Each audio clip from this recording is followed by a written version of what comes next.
जयशंकर प्रसाद।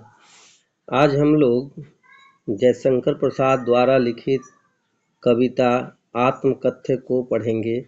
आइए उससे पहले हम लोग दो शब्द जयशंकर प्रसाद जी के बारे में जान लें। जयशंकर प्रसाद का जन्म सन 1889 में वाराणसी, जो आज का बनारस है, जिसे पुराने समय में काशी नगरी भी कहा जाता था, के प्रसिद्ध क्वींस कॉलेज में वे पढ़ने गए, परंतु स्थितियां अनुकूल न होने के कारण 8वीं से आगे नहीं पढ़ पाए। बाद में घर पर ही संस्कृत, हिंदी, फारसी का अध्ययन किया। छायावादी काव्य प्रवृत्ति के प्रमुख कवियों में से एक जयशंकर प्रसाद का सन 1937 में निधन हो गया। उनकी प्रमुख काव्य कृतियाँ चित्राधार, कानन कुसुम, झरना, आंसू, लहर और कामायनी है। आधुनिक हिंदी की श्रेष्ठतम काव्य कृति मानी जाने वाली कामायनी पर उन्हें मंगला प्रसाद पारितोषिक दिया गया। वे कवि के साथ साथ सफल गद्यकार भी थे। अजातशत्रु, चंद्रगुप्त, स्कंदगुप्त और ध्रुव स्वामिनी उनके नाटक हैं, तो कंकाल, तितली और इरावती उपन्यास हैं। आकाशदीप, आंधी और इंद्रजाल उनके कहानी संग्रह हैं। प्रसाद जी की साहित्य जीवन की कोमलता, माधुर्य, शक्ति और ओज का साहित्य माना जाता है। छायावादी कविता की अतिशय काल्पनिकता, सौंदर्य का सूक्ष्म चित्रण, प्रकृति प्रेम, देश प्रेम और शैली की लाक्षणिकता उनकी कविता की प्रमुख विशेषताएं हैं। इतिहास और दर्शन में उनकी गहरी रुचि थी, जो उनके साहित्य में स्पष्ट दिखाई देता है। प्रेमचंद के संपादन में हंस का एक आत्मकथा विशेषांक निकलना तय हुआ था। प्रसाद जी के मित्रों ने आग्रह किया कि वे भी आत्मकथा लिखें। प्रसाद जी इससे सहमत न थे। इसी असहमति के तर्क से पैदा हुई कविता है आत्मकथा कथ्य। यह कविता पहली बार 1932 में हंस के आत्मकथा विशेषांक में प्रकाशित हुई थी। छायावादी शैली में लिखी गई इस कविता में जयशंकर प्रसाद ने जीवन के यथार्थ एवं अभाव पक्ष की मार्मिक अभिव्यक्ति की है। छायावादी सूक्ष्मता के अनुरूप ही अपने मनोभावों को अभिव्यक्त करने के लिए जयशंकर प्रसाद ने ललित, सुंदर एवं नवीन शब्दों और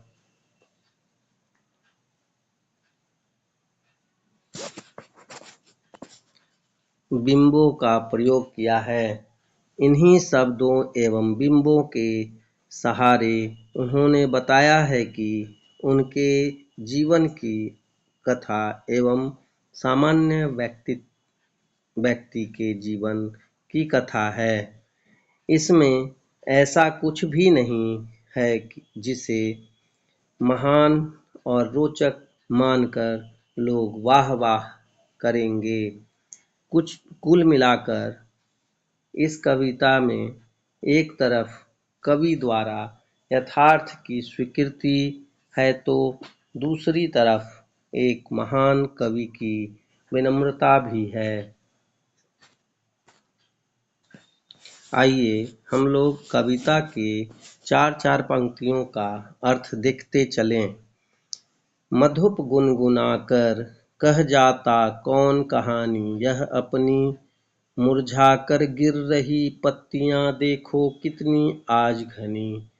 इस गंभीर अनंत नीलिमा में असंख्य जीवन इतिहास, यह लो करते ही रहते अपना व्यंग मलिन उपहास।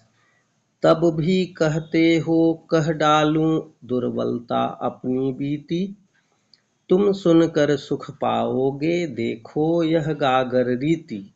किंतु कहीं ऐसा न हो कि तुम ही खाली करने वाले। आइए इतने का अर्थ समझें।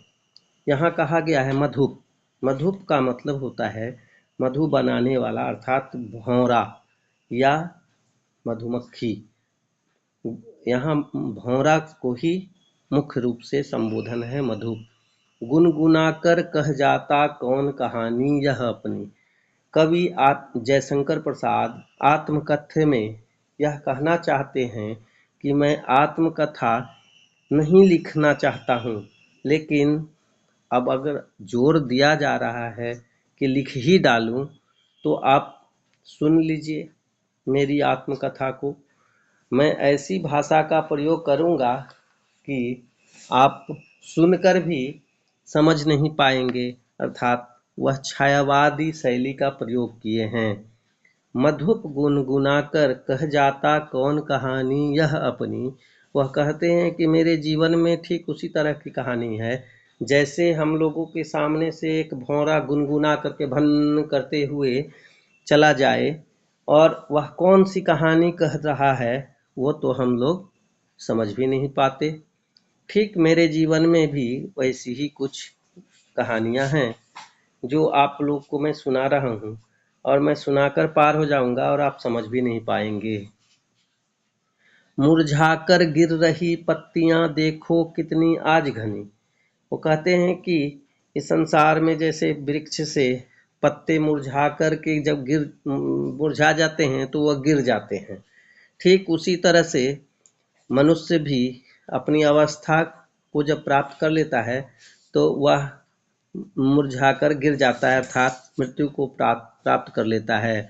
और मेरी अवस्था भी मुरझा रही है, मतलब बुजुर्ग अवस्था को मैं प्राप्त करने जा रहा हूँ। देखो कितनी आज घनी। यहाँ पत्तियाँ जो पेड़ में घने घने पत्ते होते हैं पेड़ में, तो ठीक उसी तरह से यहाँ पर बहुत सारे लोग हैं, लेकिन उनके बीच में मैं भी मुरझाकर गिरने वाले में से एक हूँ। मैं भी बुजुर्ग अवस्था को प्राप्त कर लिया हूँ। इस गंभीर अनंत नीलिमा में असंख्य जीवन इतिहास। वो कहते हैं इन नीलिमा को देखो, आकाश की ओर देखो, यह गंभीर है। ये सबकी कहानी को जान करके भी किसी की कहानी किसी को बयान नहीं करती। इस नीलिमा में सभी की कहानी छिपी हुई है। असंख्य जीवन इतिहास को अपने अंदर दबाए बैठा है। यह लोग करते ही रहते हैं अपना व्यंग मलिन उपहास। वह कहते हैं कि अगर कोई आत्मकथा लिख देता है तो वह अपना व्यंग मलिन उपहास कराता है। लोग उनके बारे में जान जाते हैं, उनके वीकनेस को भी जानते हैं और उनकी अच्छाइयों को भी जान जाते हैं आत्मकथा को पढ़कर। तो मैं अपना व्यंग मलिन उपहास क्यों करवाऊं? इसलिए मैं आत्मकथा नहीं लिखना चाहता, वह ऐसा कहना चाहते हैं। तब भी कहते हो कह डालूं दुर्बलता अपनी बीती। वो कहते हैं कि अब आप लोग जान गए कि मैं क्यों नहीं लिखना चाहता, क्योंकि दुर्बलता उसमें सब लोग देख लेते हैं। तब भी आप लोग चाहते हैं कि मैं अपनी दुर्बलता को, अपनी आप बीती को बताऊं आप लोगों को, या तो मेरी मूर्खता ही कही जाएगी। फिर अगले पंक्ति में कहते हैं तुम सुनकर सुख पाओगे देखोगे यह गागर रीति। कहते हैं कि आप लोग अगर मेरी आत्मकथा को देख लेंगे, जान पाएंगे, तो आपको उसमें प्रेरित करने वाली कोई घटना नहीं दिखेगी। मेरे जीवन में वैसी कुछ विशेष घटनाएं नहीं घटित हुई है जिससे आपको कोई प्रेरणा दे सके। यह तो गागर रीति है। रीति मतलब खाली है। मेरे जीवन रूपी घड़े में कोई प्रेरणादायक कोई कथा है ही नहीं, इसलिए आप लोग को वह कुछ प्रेरित नहीं करेगी। तो किंतु कहीं ऐसा न हो कि तुम ही खाली करने वाले। वह कहते हैं कि आप सभी मेरे मित्रगण जो हैं वह कहीं ऐसा न समझ लें कि मेरे कारण ही प्रसाद जी की जीवन में जो खालीपन है वह आप ही लोगों के कारण हुआ है। मतलब वो कहना चाहते हैं कि मैं आप लोग को दोषी नहीं दिखाना चाहता कि आपके कारण ही मेरे जीवन में कोई विशिष्ट घटनाएं नहीं घट पाई। ऐसा अगर कोई करीबी हैं तो उनके भी बारे में राज लोग जान जाएंगे।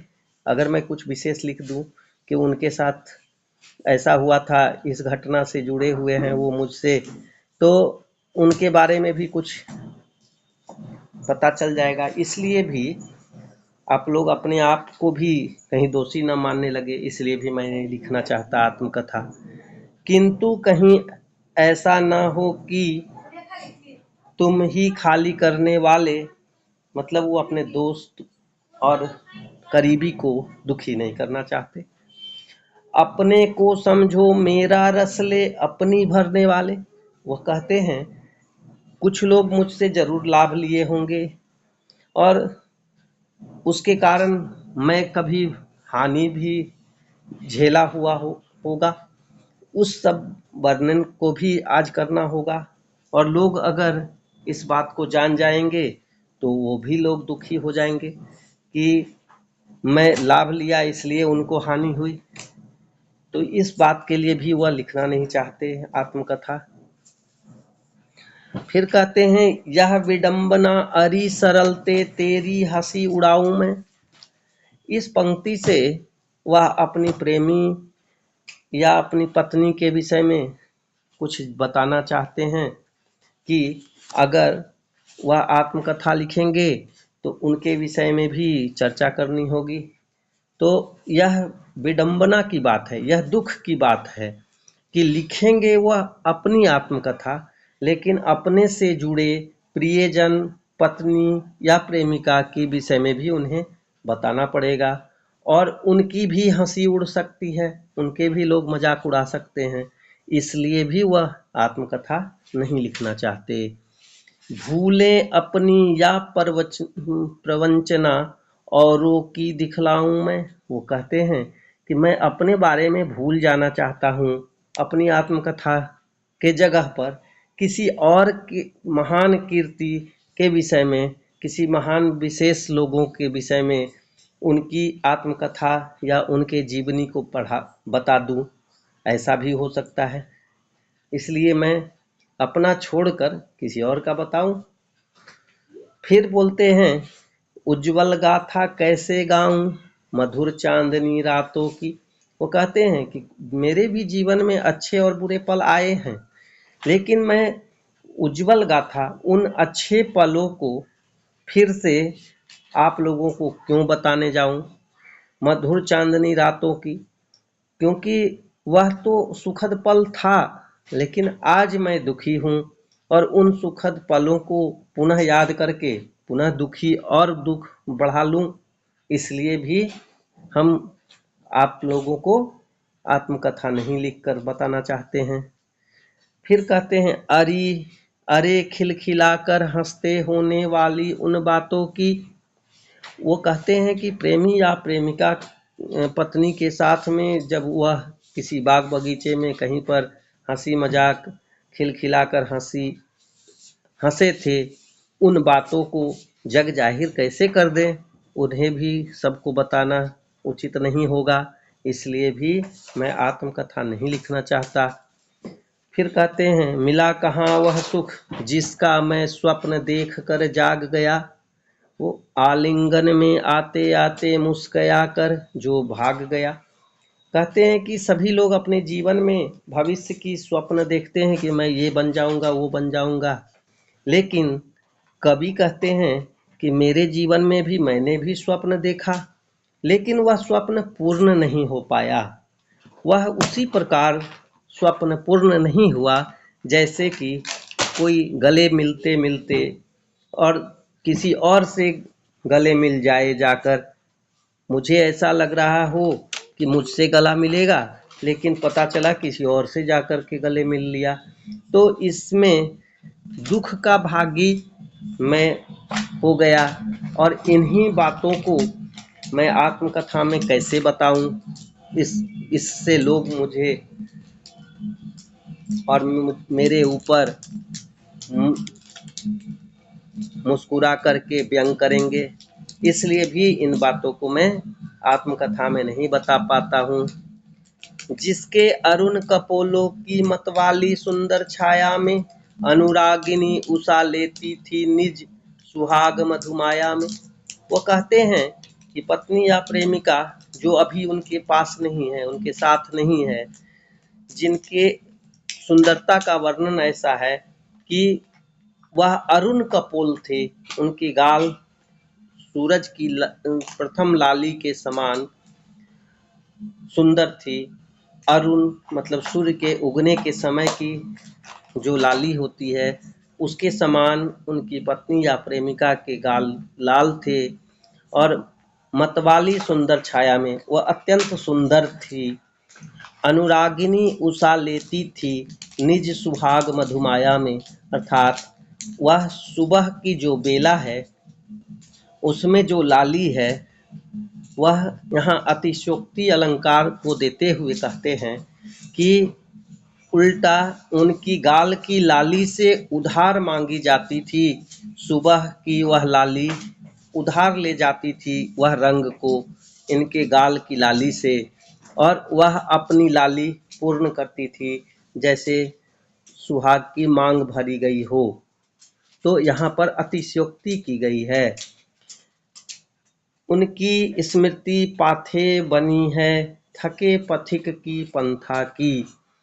वह कहते हैं कि वह तो पत्नी या प्रेमिका जो अभी इनके पास या साथ नहीं है, उनकी स्मृति मात्र बच गई है, और वह पाथेय के समान है। यहाँ पाथेय शब्द का अर्थ होता है जिस प्रकार हम सभी यात्रा पर जाते हैं तो लिट्टी चोखा या टिफ़िन लेकर निकलते हैं, तो उस टिफ़िन लेकर निकलने के क्रम में भूख प्यास लगने पर उसकी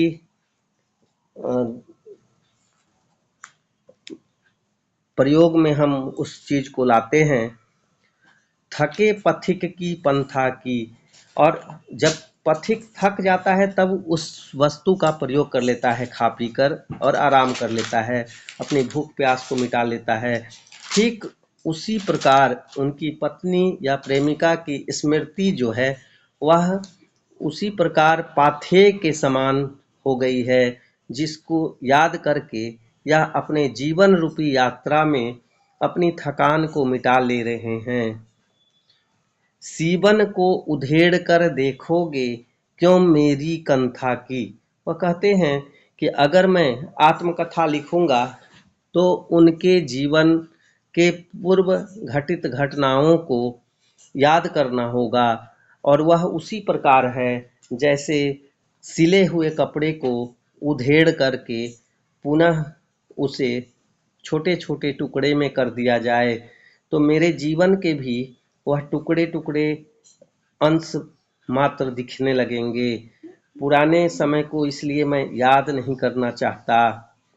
तो वो कहते हैं देखोगे क्यों मेरी कंथा की। कंथा का मतलब एक प्रकार का रजाई, जिसको उधेड़ने के समान मेरे जीवन को भी उधेड़ कर देखा जा सकेगा अगर मैं आत्मकथा लिख दूं तो, इसलिए वह सही नहीं होगा, इसलिए भी मैं आत्मकथा नहीं लिखना चाहता। अगली पंक्ति में वो कहते हैं छोटे से जीवन की कैसे बड़ी कथाएं आज कहूँ। वो कहते हैं मेरे जीवन में यह जो पल बीता है वह छोटा सा पल है। मैं उसके बारे में वर्णन बड़ी बड़ी डींग हाँक कर नहीं करना चाहता। मेरे जीवन भी साधारण जीवन के समान बीता है। मैं उसमें कुछ अच्छाई और कुछ बुराइयों को अगर बढ़ा करके लिखूं तो वह बढ़ा करके लिखा जाना कैसे संभव है, क्योंकि वह तो बहुत छोटा सा समय मेरे जीवन का पार हुआ है। मेरे लिए वह बहुत बड़ा नहीं है, इसलिए मैं इसे नहीं लिखना चाहता। क्या यह अच्छा नहीं कि औरों की सुनता मैं मौन रहूं? वो कहते हैं कि मैं अपनी आत्मकथा को मौन कर दूं और दूसरों की आत्मकथा को सुनूं, दूसरे के विषय में जानने का प्रयास करूं, जिससे किसी को और कुछ प्रेरणा मिल सके। मेरे जीवन में वैसी कुछ बातें नहीं हैं जो अन्य लोगों को प्रेरित कर सके। सुनकर क्या तुम भला करोगे मेरी भोली आत्मकथा? वो कहते हैं कि मैं अगर आत्मकथा लिख दूं तो क्या मेरे जीवन के दुखद पल, बीते हुए पल, उसमें कोई परिवर्तन कोई ला सकता है क्या? वो तो बीत गया है पल, उसमें झांकने से क्या मिलेगा? और उस कथा को क्यों लिखा जाए? और अब कहते हैं अंतिम पंक्ति में, अभी समय भी नहीं, थकी सोई है मेरी मौन व्यथा। वो कहते हैं जीवन में जो दुख मैंने काट लिया वह दुख अब सो गई है। मैं उसे पुनः जगाना नहीं चाहता, उन दुखों को मैं याद नहीं करना चाहता। अभी थक कर वह सो गई है, अब मैं उसे सोए रहने देना चाहता हूँ। पुनः उन दुखों को मैं याद नहीं करना चाहता। इस प्रकार जयशंकर प्रसाद यह आत्मकथा न लिखकर आत्मकथ्य के माध्यम से लोगों को अपनी छायावाद की कला का परिचय दे डाला। धन्यवाद।